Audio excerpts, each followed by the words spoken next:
All right, welcome to Old School, everybody. We got a full panel this time around. Mark Thompson, Cenk, look at this, Matt Walsh. Okay, hey, fun for everybody. Brett Ehrlich. So Matt, Brett reminded me of this before we got started. So you were in the movie Old School. I was. And now you're in the show. On a show called Old School, and I played a character named Walsh, I believe, in Old School. I think my character's name was Walsh. I think so. And today, yeah. Just so let me know when we're going streaking, okay? No, I'm sure. Have you ever streaked? Yes. You did? Really? In fact, somebody took a picture of it. So Really? you have that treat to look forward to one day when he Can I finds ask it. what age you were? Yes, I was 29. 29. Okay. No, I'm kidding. No, Because that would be premium content. Yeah, 48. That's how old I was. No, I might have done it in college. I was 19, I think, because I was in college and I played rugby. So that's a fun story. So welcome to Old School, everybody. You know, we're just talking about nonsense. That's what we do on this show, and it is sponsored by ShopTYT.com. Where you have Too Strong, Ilhan Omar. Okay, and the Batman shirt, Young Turks, ShopTYT.com. Okay, so when you play rugby, it is it's a rough sport. Like I went to the emergency room once with a giant bleeding gash on my face, and with a couple other players. And the first nurse that greeted me said, "Oh, so the rugby game's over." Like every Sunday, I think it was Sundays that we played. Every Sunday we would come in and there'd be 2 or 3 guys, go to the hospital, etc. And so, but that was not the rough part. The rough part was the drinking and the insanity. Okay, so I'm going to tell you stories that are dangerous. Okay, so earmuff the kids. They're crazy stories. So now it starts out relatively normal with streaking. So apparently the tradition was, who knows if any of this is true, but that's what we were told. When you score your first try, that's the equivalent of a touchdown in rugby. You're at the end of the game, they say you're supposed to go streaking. You go running around the whole field and come back. Do people in the stands leave first, or is this in front of them? This is after the locker room and stuff. Yeah, no. Like back then, there was like no lines, fans? Oh, okay. Right? No, it was 1989. Were there fans for the games? So no. Okay. The show was the best part of it. So no. No. So I mean, a couple of people would show up sometimes, like girlfriends, parents, family. The women's rugby team played after us. They would show up near the end, right? So stragglers, but so okay. So I scored in one of the early games, and they're like, "All right, you go, all right, let's go streaking." Right? I'm like, I got a busy day tomorrow. I got Bed Bath & Beyond. I can't really do it. So of course they say you got to. So well, peer pressure. What are you gonna do? Yeah, sure. So I took off all my clothes and I ran. Did you get any drinks in you before you did this task? No, because back then I was not drinking. Okay, so I went to college, and originally I didn't. So you were the one guy on the rugby team who didn't drink? Exactly. For real? Was there anybody else on the team who didn't drink? No way. In fact, that's going to play into the story and save me a little bit later. Okay. Great. So I run around the field, and the captain of the team had broken his arm. Of course, because we're playing rugby. Okay, so, but he was taking pictures that day, and he sees me streaking. He's like, "Ladies and gentlemen, we got him." So he takes a picture of me as I'm streaking. That picture is somewhere, okay? And so I finally get it, and I put my clothes back on. And by the way, he brought in the picture like, I don't know, the week after or something. Right? Back then, you had to develop it, right, and then bring it in. And he caught me at just the right time. And I was like, no, right? But the way that it came out, it's like trick photography. I look gigantic. And I keep thinking, when are you going to put that on the internet? Okay, don't do that. I'm kidding. Don't do that. Anyway. But if you want to, it's free internet. So no, then they're like, okay, now time for anal boot chugs. Wait, what? I'm like, what? Wait. Okay, streaking was one thing, but what the? You had me at anal. Anal boot chug. Sure. Well, they're like, well, there's of course the regular boot chug, where you pour the beer into your cleats. Oh, okay. Hence the boot. Oh, no. Okay. That's weird of you. Why would you pour it into your mouth? The boot meaning your cleat that you were wearing, or is it a no universal boot that gets No, dusted off after every game? No, okay, first of all, I'd like to know for the record, weirdo thinks you drink beer just into your mouth. Okay, no, so I thought, oh no, into my cleats? They're like, no, not into your cleats, into his cleats, okay? And it's some like, look, our forwards were like big burly guys. It's rugby, right? Yeah. And so, and just to make themselves more nasty, before the game, they'd rub garlic and onions all over themselves because there's a lot of scrums in rugby. Oh, yeah. And so when you go into the scrum, they want the other team to be physically repulsed, right? Sure. And like off their game. So that got the biggest, ugliest, and believe it or not, it was not actually me. I came in second. And then like sweatiest dude. And they're like, all right, we're doing boot chugs. That's also a tradition. I'm like, oh guys, what a break. As it turns out, I don't drink, okay? Now the real reason I didn't drink back then was because I was such a dork and a nerd that I thought it killed brain cells. Later, I realized I don't really need them, right? Yeah, and you know what else kills brain cells? Rugby. That's a very fair point. And so, but later I took an introduction to Islam class, and for like a year, I was slightly Muslim with lots of cheating, right? But so when they asked me though, and at the time, I'm not really doing it because I'm Muslim, I'm doing it because I'm a dork, but I really didn't drink. So, and they're like, why don't you drink? Oh, we don't believe you, bullshit, everybody drinks. You're playing rugby, come on, drink. And I'm like, I'm Muslim. And they're like, oh, shit, okay, fine. Ironclad excuse. Yeah. Right, you can't mess with that. And then so they got the other guy who had scored a try to do a boot chug, and then they said, okay, now let's have real fun, the anal boot chug. So the anal boot chug is you pour it down a guy's back through his butt into the other guy's cleat. Oh, and then you drink it. Then you drink it. Did somebody actually do that? Oh yeah. No, it wasn't I saw dozens of anal boot chugs in my rugby career. Wow. Is it weird that that's not as bad as it sounded? Yeah, no, that's definitely weird. Wait a That's minute. way weirder than him drinking beer in his you his said- mouth. Oh yeah. I thought it was good because originally you said you'd put it in your mouth. Right, like when people butt chug Yes. Robitussin or something like that, right? They actually funnel stuff into their rectum. Oh, right. That's Well, what it of sounded course. That's like, right? what I was waiting Yeah. for. Yeah. Wow. I'm just happy that didn't happen. Yeah, but here. Oh my God. So I feel like every part of my life was traumatic, but I was like a weird, happy-go-lucky guy, and so I never got traumatized by anything. I was just like, oh, okay, hey, it's anal boot chug time, okay. But like I said, I skated out of that one. Are any of those rugby animals like librarians or anything shocking?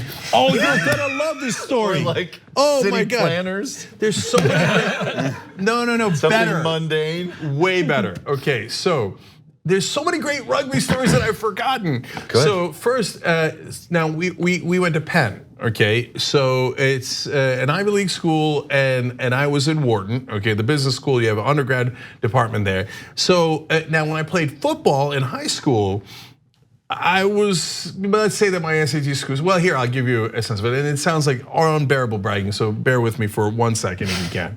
I was the middle linebacker. My SAT score was higher than the two outside linebackers.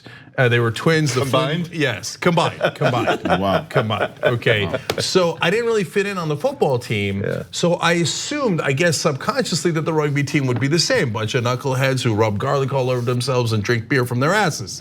Okay, so I'm in Professor Ramaswamy's class, and he's Finance 101, and if you go to Wharton, you gotta take finance, right? But I actually don't wanna take finance, I don't like that. I like entrepreneurial management, I like marketing, although I find those interesting. And Professor Ramaswamy is a monster, okay? So he's flying through slides like there's no way you can keep up. And he would put it in a slide and it'd be super complicated and I'm not good at it. And he'd be like, are you with me, baby? Are you with me, baby? Okay, that was his tagline. And every slide, he'd be like, are you with me, baby? And I was like, I was never with you. You lost me on the slide one. So anyway, I need a study group and nobody will do it with me, right? And so I see the two knuckleheads from the rugby team. In fact, the boot guy is in the class. And I'm like, okay, guys, you want to do a study group together? And I'm thinking, like, I'm already hurt, and there's no way these idiots are gonna know anything. Like, we're so screwed. We get into the study group. They're geniuses. Oh yeah. Okay, they're Super bright. like way smarter than me, like miles smarter than me. And they're like, "How are you not with him, baby?" And I'm like, "What?" So after the study group, I got so depressed, I dropped out of the class. I like halfway through it, and I was like, I remember before the midterms, I went to Professor Ramaswamy. I was like, "I'm done. I submit." Okay, tap out. And he's like, you can't, it's too late. I'm like, I'm gonna convince another professor. He's like, good luck.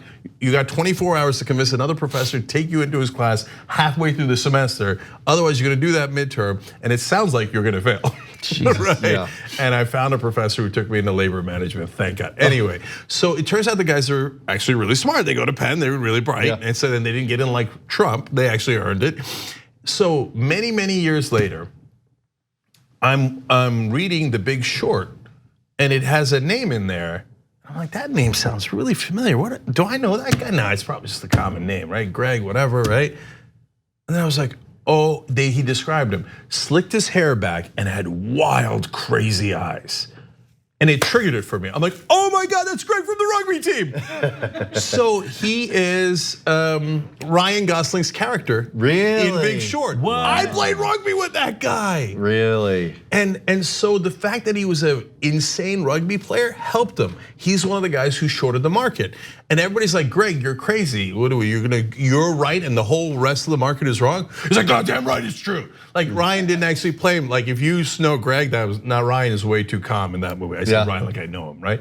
But yeah, he's super intense dude. He was such a rugby guy.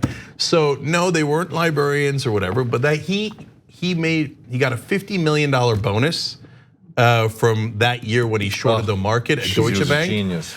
And he sued Deutsche Bank because the bonus was not large enough. He's like, look, I made $2 billion for you guys by shorting 50 them. million's nothing. 50 million's nothing. Okay. And he had the courage to sue them because one day he drank beer out of someone's butt.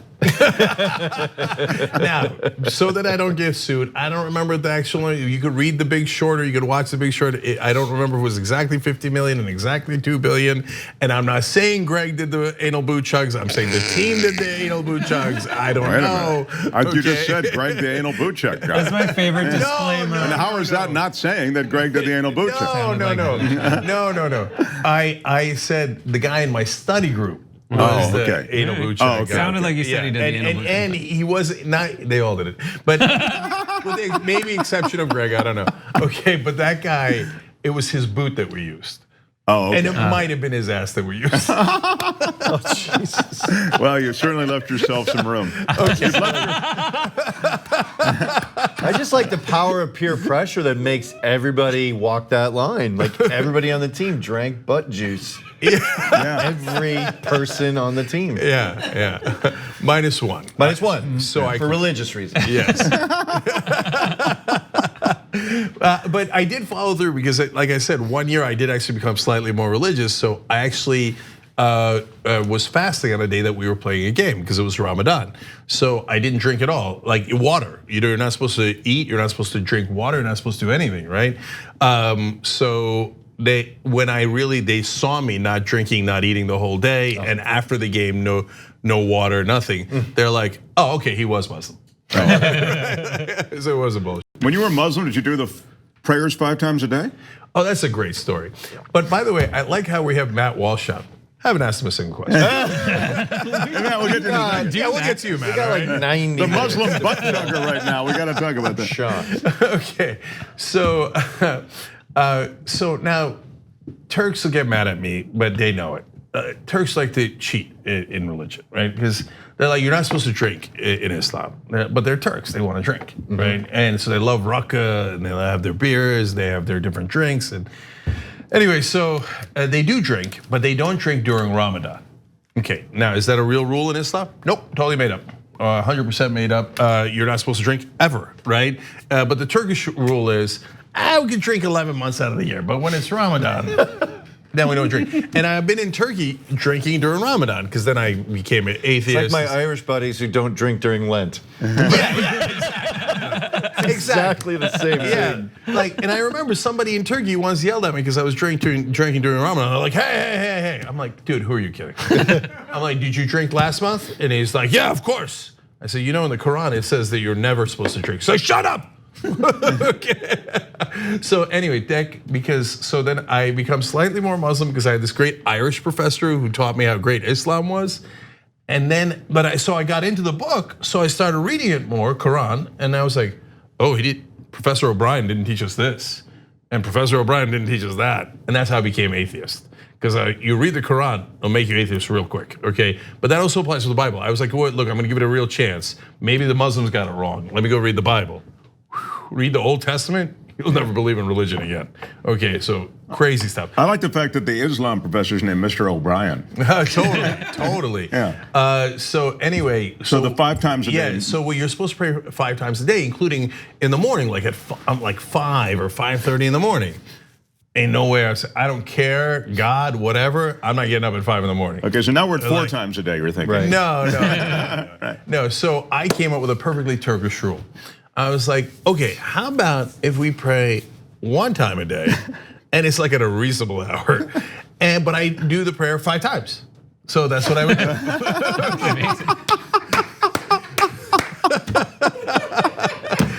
That almost makes sense. That makes sense, sort of.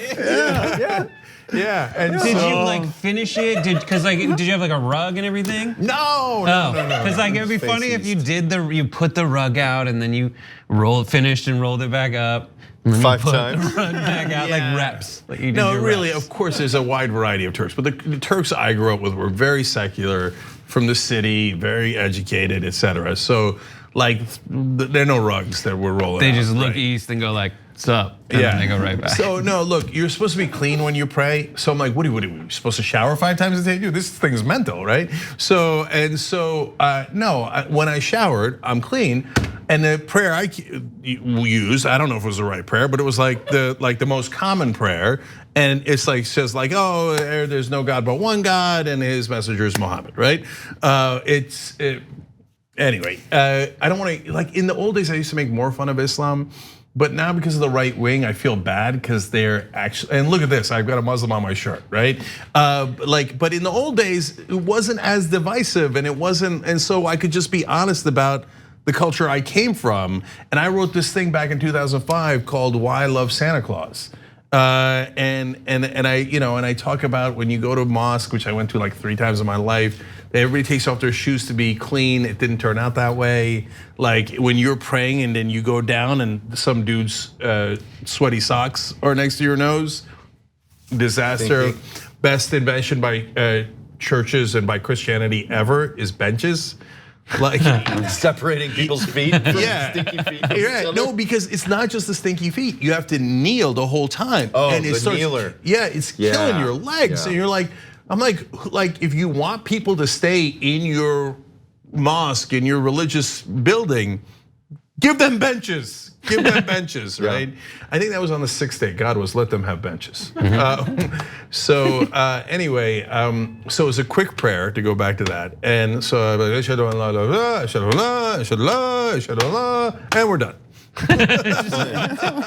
I spent a month in Turkey when I was 21. I went to school in Austria for a year, and then in the month between semesters, me and my roommate, who was a Japanese kid, went down to Turkey and just traveled around and had a blast. Wow. Yeah, isn't that crazy? Yeah, this is crazy because I went to like Pamukkale and Ephesus, and we went inland, and of course people tried to sell me carpets in Istanbul, and we went and saw the gorgeous relic. It's a fascinating, beautiful country.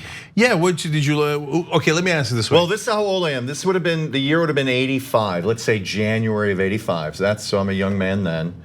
30s, 40 years ago, let's say. And it was great. It was really cool. The one thing that was different is at night I noticed there was like women just disappeared. This is many years ago, but literally the streets were just filled with men.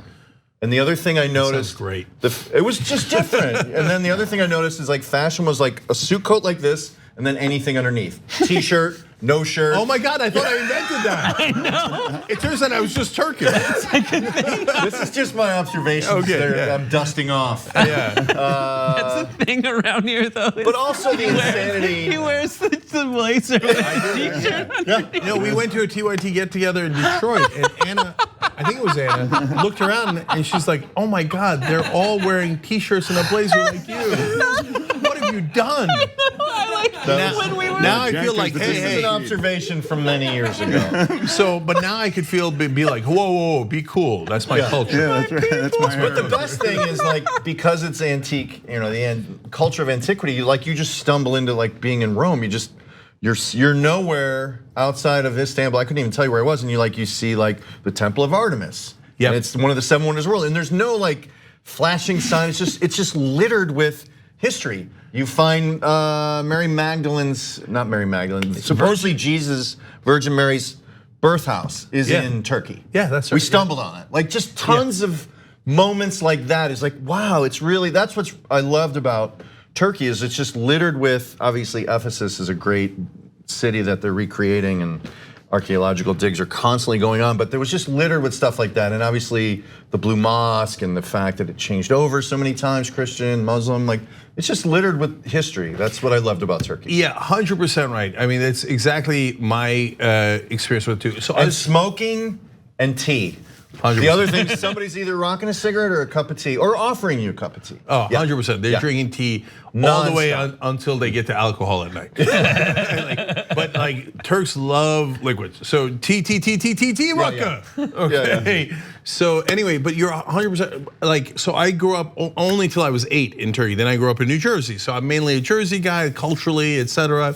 So when I go back to Turkey, I'm going back in this weird thing where I'm like an American culturally, but I happen to speak Turkish. I am Turkish. So other Turks won't even realize I'm Turkish because I'll be wearing some loud outfit or whatever when I was younger. They'll assume. Yeah, picture. I remember one guy in the Grand Bazaar saying something about my sister as we were walking by.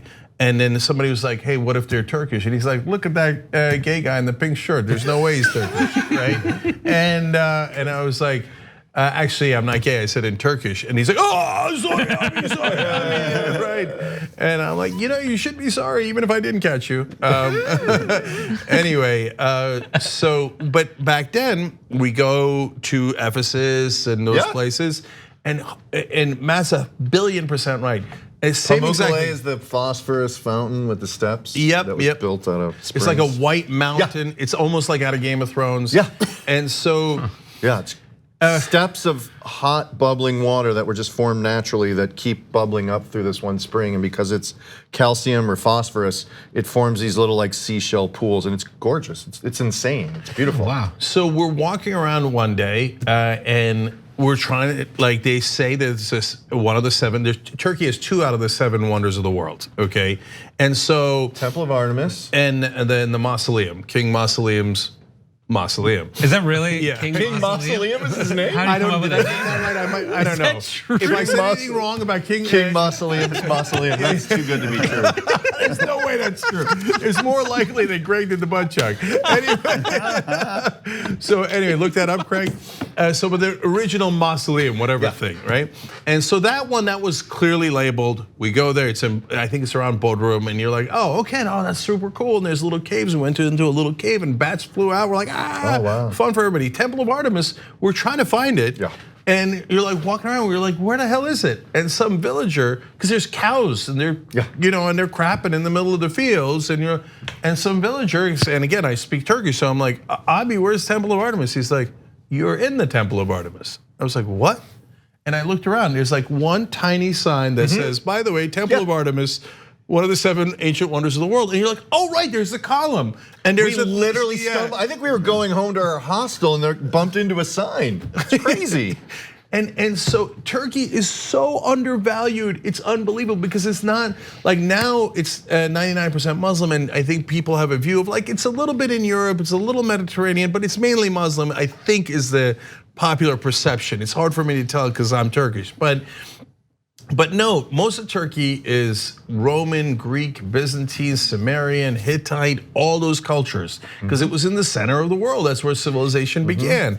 So Lycian there was a huge empire back then. A lot of the ruins are from the Lycian Empire. And so that's why the Greeks have always thought, no, that's ours, right? That's why right? There's a couple of wars over that. And I hear you, but no. So anyways, we'll go to a cove in southern Turkey in the Mediterranean, and you'll look down, and there'll be an ancient city underneath you. Yeah, the water's crystal clear. You can see. You're like, wait, those look like steps. Oh my God, that's a Roman column. Oh my God, there's a whole city here. Not labeled. Yeah. No one, like, if it was America, they'd be like, oh my God, ancient city under the water. You can walk in it. Well, they do that in like LA. They're like, this is 70 years old. And it's crazy. Yeah. In America, we'd be selling tickets inside an hour. Elvis Presley. Somebody would have bought the concession, the whole thing, the rights would have been sold already. Oh, 100%. There'd be neon flashing signs. Yeah. I mean, there's two Mount Olympuses, one in Greece and one in Turkey, and there's an eternal fire in Mount Olympus. And so I've told this story at least once before about the neighboring town, but Mount Olympus is amazing. And there's no guards, there's no nothing. I mean, don't try to take the artifacts, because if they do catch you at the airport, you're in a world of trouble, okay? But outside of that, right? People are stepping on stuff and like these amazing looking ruins. Nothing, no guards, nothing, right? Nobody's making money. It's crazy in America. It is monetize every inch of it with antiquities. It's crazy. That's exactly how I felt too. Like you just bump into stuff and it's so old and it's so, like you said, as an American, like you can't believe it. Yeah. If it was in the valley, people would lose their mind. Yeah, absolutely. I like the idea of Mount Olympus being in the valley. There's a Mount Olympus like development in Laurel Canyon. Oh, that's right. There is a Mount Olympus in the valley. That's the third Mount Olympus. I'm from the valley, and and they basically say all the westerns that were shot there to mimic things that are old in America. Because I'm from Simi Valley, and they're like, that's where they shot Little House on the Prairie, and here's where Ronald Reagan shot his westerns. But that's it. But I was in Ephesus. I did a trip. I did a cruise. Sure. Which is like the purest form of tourism. Yeah. And you get off the cruise, and there was a guy whose job it is to drive you around, who's just not interested. Did he try to sell you Roman coins? That was the other thing. Somebody tried to sell me Roman coins. Yeah, I got news for you. They're not Roman. I know. I didn't buy carpet. I didn't buy Roman. I was a student at the time. Were they convincing? They looked old and hammered, and I don't know. Yeah, they're in the back. Ali's right. Like, 20 minutes ago they made them. Yeah. And the other insanity of Greece is like the bus system. Like when you go to a bus depot, people are competing, this is a long time ago, for your business. So you're just getting assaulted by guys who want to put you on their bus. So you're like, bye-bye, like, oh, wait, where are you going? You know what I mean? It's like the old time Board of Trade when people are just shoving fingers and going 2, 2, 3, 3. And they're going like, Ephesus, $2, $1. I'm like, I don't, what? Yeah. This is where I want to go, how much, But on the other hand, this is also when I was at Ephesus, so same exact thing. But we wound up, and we were backpacking through Europe, me and my friends from high school. We went through Spain, Italy, etc. We get to Turkey, and we're in Ephesus. And we got there really late at night, and we didn't have any hotel to stay in. There's no internet back then, right? And so we're like, oh, Jesus. And a guy at the bus stop says, you guys need a hotel. And I think, okay, all right, here we go. We're gonna get robbed, right? And no, he takes us, he doesn't even have a cab. He walks us to a hotel. He carries 2 of the backpacks. Okay, and then we get there, and I try to give him money, like, hey, thank you so much, here's a tip or whatever. And he's like, Abi, no, that's insulting. I'm not, no, I was just helping you guys. So there's like this incredibly friendly culture as well. Wow. I got brought into tea tents, all that, like you would be in a rural area and people like, come have tea. And they weren't trying to sell me Roman coins, they were just saying hi. Yeah, you get in the tent and they try to sell you Roman coins. That's right. But a lot of them were just people doing a kindness, or random kindness, which was great. So before the YouTube audience goes, what is it? King what? King Mausolus. Mausolus, King Mausolus, see? Close enough. I'm gonna look that up, yeah. King Mausolus that the mausoleum was named after. So we're going through these ancient towns. This is when now I'm older and I got kids and we're going, that's the Mount Olympus trip. And we get to Phaselis.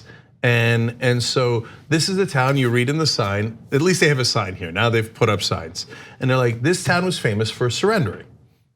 Okay, and I'm like, what do you mean? Okay, so you read the whole thing. They're like, oh, like for example, Alexander the Great. They heard about him. They heard he was coming, and they prepared for their surrender. They built a statue of him for when he arrived to say, ta-da, we surrender. See, we made a statue. Wow. Did they know what he looked like? I don't know. I always thought that too. I'm like, how would they know what he looked What like? town? Did they look him up in Instagram? Right. It was Facilis. Okay. Facilis. Okay. So once they accidentally surrendered to a pirate ship. Okay, this is I read it on the side. Okay, so a pirate ship comes up their cove or whatever stream, whatever, and they're like, "Oh, we surrender," and they're like, "We were just coming for a drink." And so you're like, oh man, this town is so weak sauce. I can't believe it. So you drive a little longer and you get to Xanthos. So this is all in Turkey. These are all ancient towns, right? You get to Xanthos, they have a beautiful amphitheater, it's a big town, and they never surrender. Okay, so I'm like, I like these guys better. Never surrender, right? Once they get invaded by a much larger army, there's 30,000 people in the town. 3 people survive. Because they wouldn't surrender under any circumstances. Another time they were visiting from the other town. Yeah, another time 10,000 people or something. You know, this is my recollection of the signs that were there. And don't surrender, every man, woman, and child, gone. Okay, so then I was like, Facilis. Facilis. Okay, I knew they were onto something. Great evolutionary development. The surrender move. I like it. Humanity. I like they were Facilis, the original Democrats. I like that. Preemptive surrender. I like that everybody in the town dies. And then people come and like build up that town, and those people inherit the same like fear of surrender or like lack of surrender. You'd think it would be passed on but through the generations, but there's no next generation to inherit. It just seems like that town keeps not surrendering. That's right, because they already got wiped out. I thought the same exact thing, Brett. I'm like, how did that culture survive? There's only 3 dudes left. And they told the story of how cool it was not to surrender, right? It's crazy. That's crazy. Anyway, YouTube guys, we're gonna lose you here, but if you remember, you get the whole show. We still haven't really talked to Matt about his career or anything. So we're gonna show a clip from VEEP and to talk about how he got started. So tyt.com/join to become a member. And podcast guys, stay right here. We got a whole another half an hour for you guys. The TYT Plus app is now available on iOS and Android. Download to get more TYT content at tyt.com/app.